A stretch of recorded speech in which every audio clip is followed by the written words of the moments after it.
Shalom everyone. This week's Parsha, Parshas Pikudai. This week's Parsha closes Sefer Shmos, Sefer HaGeula, the Book of Redemption. Am Yisrael were redeemed physically from the bondage in Mitzrayim. We received the Torah. We built the Mishkan, the dwelling place for the Shekhinah. In Parshas Pikudai, we find the conclusion of the process. Moshe Rabbeinu accounts for all the materials donated. Hashem commands Moshe to put everything in its place. This directive is carried out. And finally comes the greatest moment, the culmination of the entire redemption process. It's found in the last few psukim of the Sefer. Vayokhem es hachatzer saviv lamishkan v'lamizbeach vayiten es masach shar hachatzer vayichal Moshe es hamulacha. He finished. He concluded everything. Vayichas ha'anan es ohel moed, uchvod Hashem malei es hamishkan.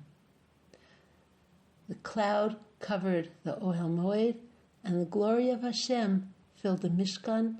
The Shekhinah now dwelled in the midst of Klal Yisrael. Let's look at the first pasuk of the parsha. Ela Pikudai HaMishkan, Mishkan ha'edos asher pukad al pi Moshe, avodas halavim biyad Itamar ben Aaron.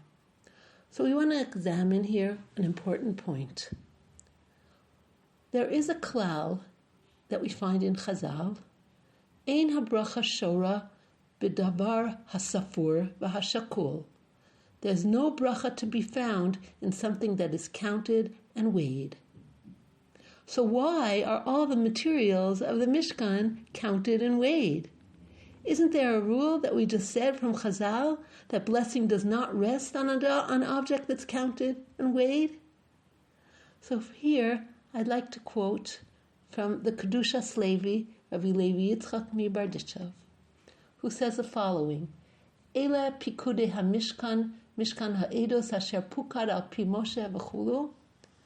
Dihine amru chachamenu de'ein habracha shora b'davar hasafur v'hashakol. Like we had just asked, we find that there's no bracha in something that's counted. And we have a klal b'chlal in that we find in the Torah in Yahadus. Ein habracha matzuya ela b'davar hasamui bin ha'ayin. Meaning when a number is given, when a weight is given, you're really, really putting focus on it. V'hine kan b'melechas hamishkan Denasa al pi cheshbon va'al pi mida haktuva. So we find everything is counted and everything is weighed and everything is given the whole cheshbon. Ach afal pichein haya habracha shorabo. So we do find that there was bracha, obviously, in the Mishkan, in everything that the Mishkan was comprised of, was built of, because the Shekhinah rested on the Mishkan. And that's the bracha, that is the bracha. So then he brings a pasuk from Shir HaShirim, Einayich brechos b'cheshbon, and he connects it to this whole inyan of cheshbon. Hine shorish ayin ra, we speak about ayin ra, the evil eye, hu kamo bilam, who is a prototype of the Ra'ayin, of the Tsar Ayin, is Bilam Harasha. The B'chal Makom Shenasan Einav Hayam Me'era Ba'oso Hadavar Machmas. The Harasha, everywhere he looked, always brought klala. The Harasha Histakel Ba'oso Davar Hifrid Oso Michshora Sha'elyon Shal Makar HaChayim Machmasha Hayalahut Achar Oisa Hadavar Vaya Hadavar Nechshav Be'inav Avalo Histakel B'koach Hashem Yisbarach Asher Yesh B'tocho. The Rasha looks at the object or at the person, and we're going to see what is comprised in his evil gaze, and by his evil gaze he cuts it off from its Shoresh Elyon, from its source of life. Okay. So he explains, Rabbi Levi Yitzchak Barditchev, that when there's counting, there's ayin ra. Instinctively, when a person gazes on another person or an object or people, he's always sizing it up. He's always looking at it with his physical eye, passing some sort of judgment, negative or positive. He gives it some type of label. We can call it relative comparative value. And more than that, the Kedushas Levi connects it to Bilam that looks at everything in a very pragmatic and self-centered way. He looks at an object and thinks to himself, or at a person, how can he manipulate and use this to his benefit? So the archetype of the Ayin Ra, Bilam HaRasha, is consumed with jealousy at whatever he looks at. That's where he starts from. That is his point. And he brings calamity with his gaze. And I continue now reading from the Kedushas Levi.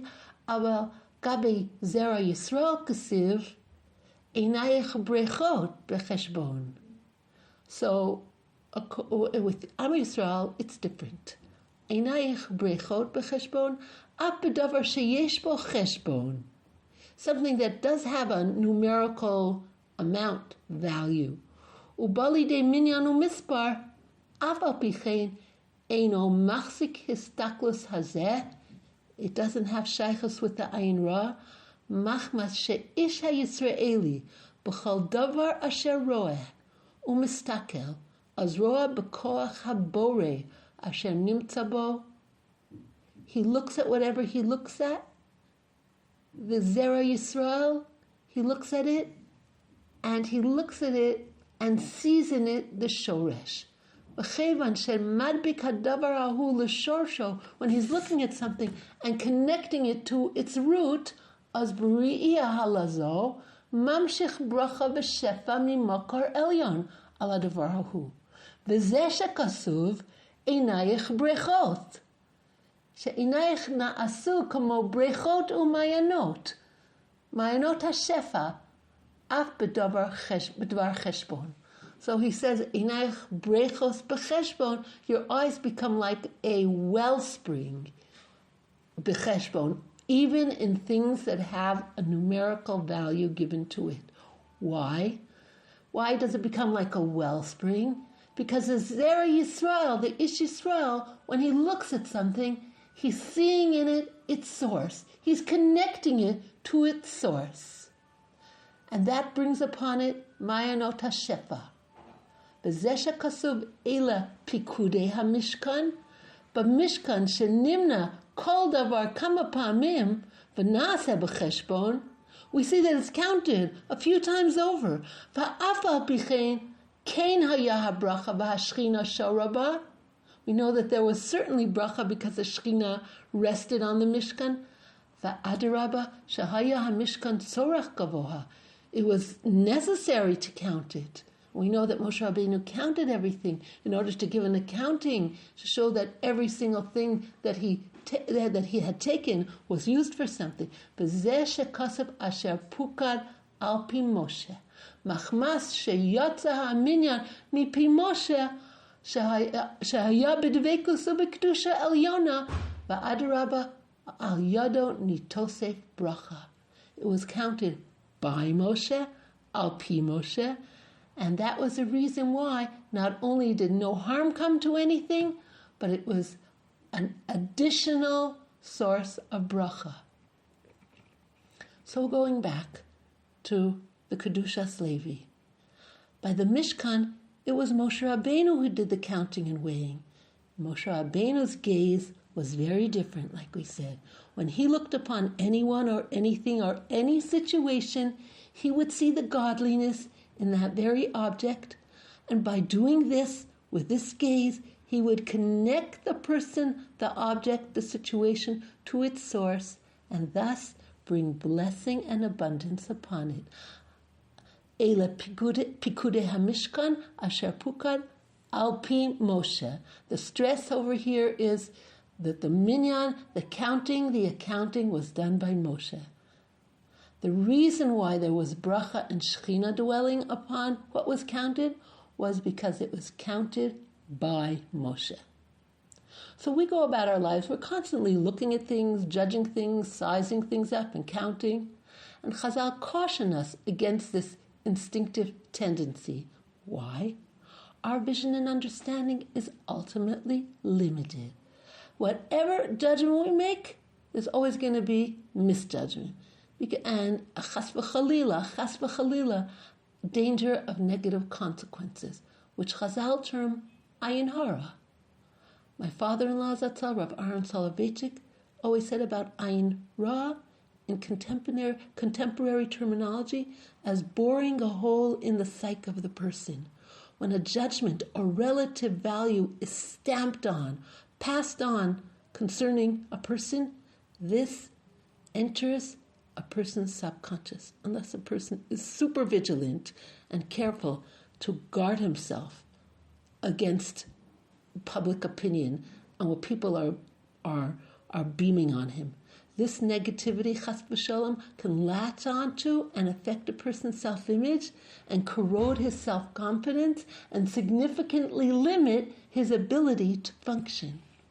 Rather, the Torah guides us to only judge or count al pi Moshe. And we know that there are different aspects in the person's soul, and every Jewish person has an aspect of Moshe Rabbeinu in them, like the Sefer HaTanya teaches us. And this is the quality of das, knowledge, connection.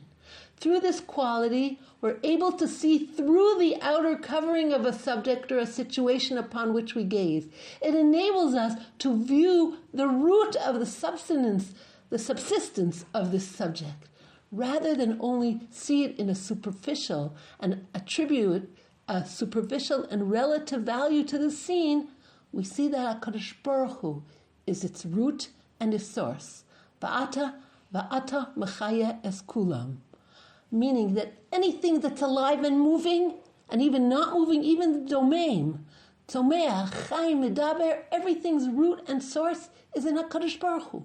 And this realization, this awareness, when we look at the world and all the different components of the world, this reaching out to the absolute value contained in everything and everyone, this is what brings bracha. You can say that this sounds like maybe positive reinforcement. Well, it's that and much more.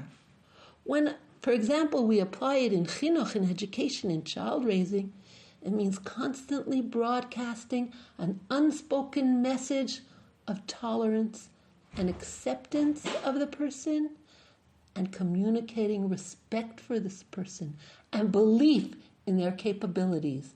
It's a silent, constant declaration of that person's absolute value. He possesses an neshama elokis.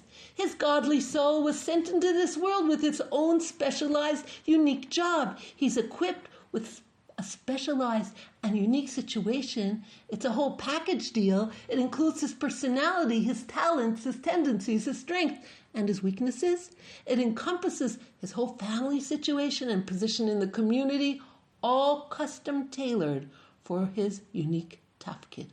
Perhaps it can be said that when a person senses this authentic recognition and respect of his absolute value, this is a fantastic reservoir for motivation.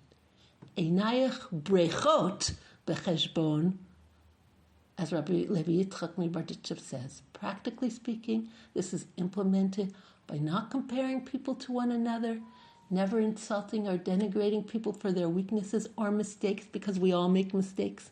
Never criticize out of anger or impatience or intolerance, but only with love and respect.